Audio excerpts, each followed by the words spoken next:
What is up, everyone? Welcome back to another Righteous Review here on Power Dweeb. Today I'm going to be talking about a figure I'm sure nobody saw coming, even if they were on the off chance aware that this version of the character existed. Nobody, I'm sure, expected to see a plastic version of him that you can buy. And I'm talking, of course, about Red Ecliptor. Let's get into it.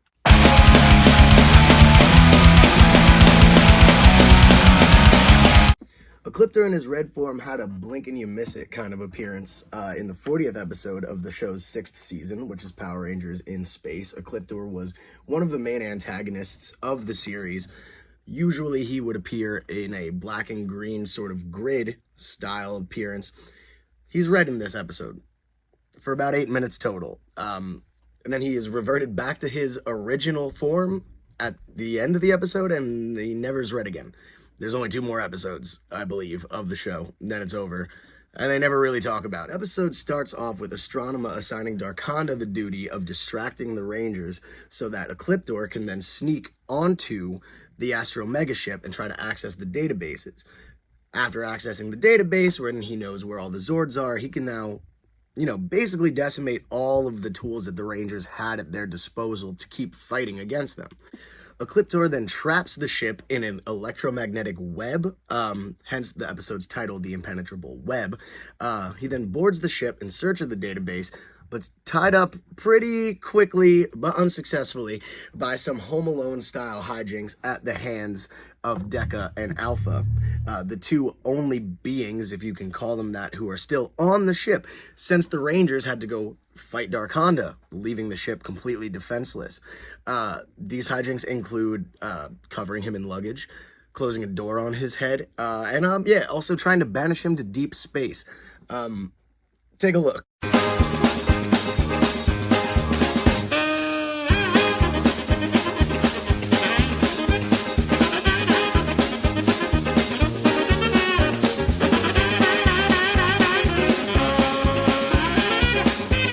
Eventually, though, Ecliptor does succeed in his mission to find the database and get the data he needs.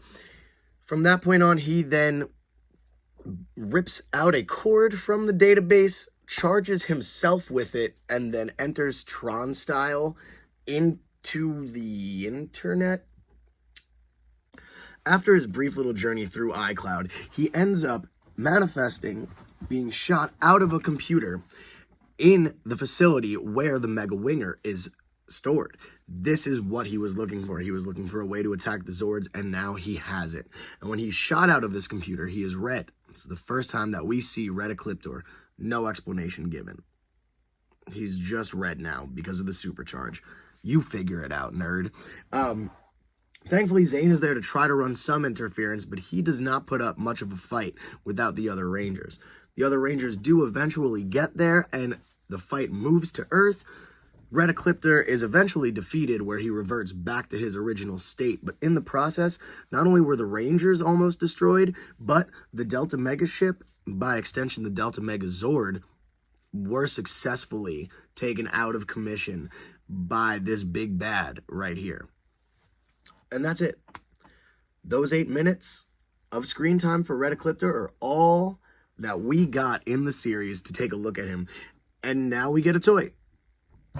I'm very excited about it. So let's talk about that, huh? Hey, huh?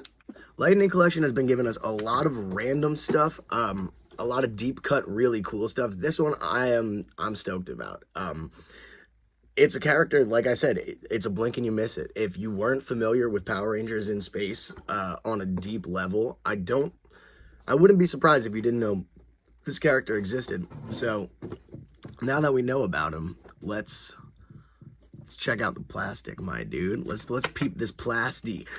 Right away, I'm stoked that they included his little additional power blast accessory that every character comes with. It's tethered to the hand here. Because Ecliptor, if you don't know, he has like kind of a Darth Sidious sort of power shoot type thing that he does.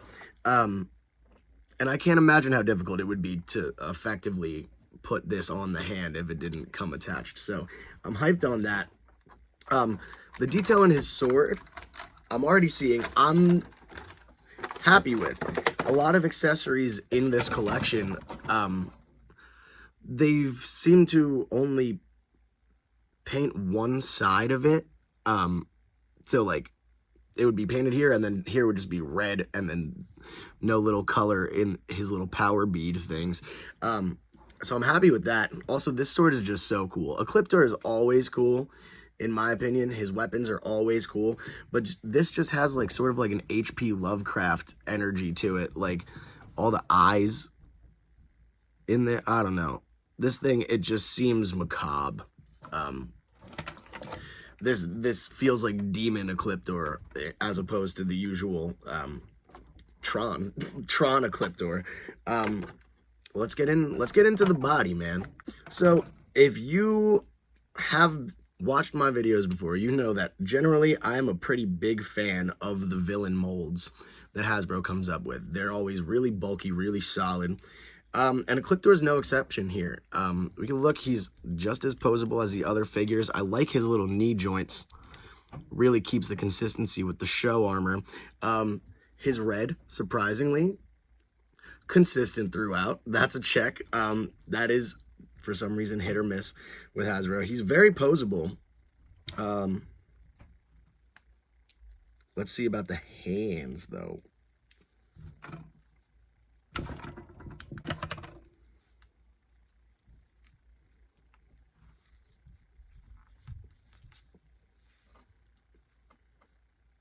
Cool. Only took me 7 seconds to get that in there. That's a new record for me personally. He's a little wobbly down here. I don't know if that's going to be too much of a problem, but it's cool they gave him ball joints on the feet, which I think a lot of other characters could really benefit from this design here. Yeah, that's sweet, man. You could see he kind of... You could do a lot with him. The way that ankle pivots, you know, it opens up a lot of possibilities for display. And this being movable, I think, is a really solid design idea. Because, you know, Hasbro does break. So having parts that aren't fixed, that extend off, I think is a really intelligent way to combat potential snaps. I don't know if that was the reason or if it was just a cost-saving measure. Either way, I'm a fan of it. I'm not stoked on the fact that you can either have his sword in his hand or you can have... Oh, wait, no, I'm lying. I know the difference between right and left. So let's pop these hands out. See how it goes. Clean, straight out, no problem. Clean, straight in, no problem. Clean, straight in, no problem. Look at this dude, man. He's sweet. I don't want this to just turn into me showering Hasbro in compliments the channel. This is another 10. They're really hitting hard on the villains, which I think is great, because what's the point in setting up a display if they're not fighting anyone? You know, there's only so many evil rangers, and at that point it still looks pretty much, you got the same thing on the whole shelf. It's just you got to contextually know that these ones are bad guys. I like this.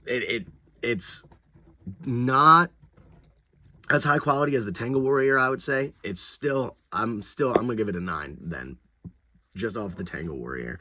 I'm excited. I'm stoked on him. I hope if you didn't know about Red Ecliptor, you got something from this video, other than just wanting to buy a toy. I hope that it was a fun little piece of lore for you from the Power Rangers universe.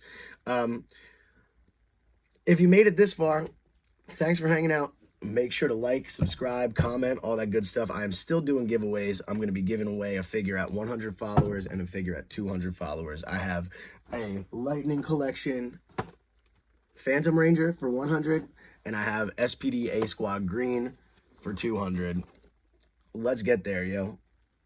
Let's go. I'm working on a couple of more cool projects. I'm doing a little more research-based projects. I have a video I'm working on about a former world record holding Power Rangers promotional event from 1999 for Lost Galaxy, the Intergalactic Encounter. So stick around, stay tuned for that. And my next reviews, I'm working on all of the proper research to do the pumpkin wrapper, because I have that figure. And yeah, rock and roll, y'all. May the power protect you. Thanks for hanging.